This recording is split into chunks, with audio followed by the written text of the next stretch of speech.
In today's video, I'm going to teach you how to convert Microsoft Word to PowerPoint presentation. Start by opening your Word file. Select all the text with Ctrl-A. Then go to the Home tab and apply Heading 2 style to everything. Next, highlight just the main titles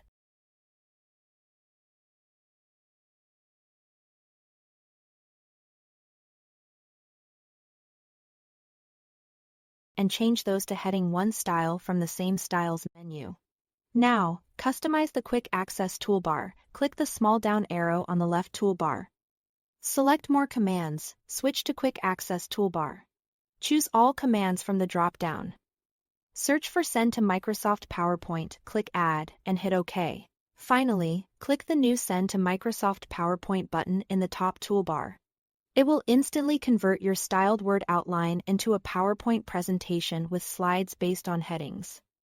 That's all to it. Thanks for watching.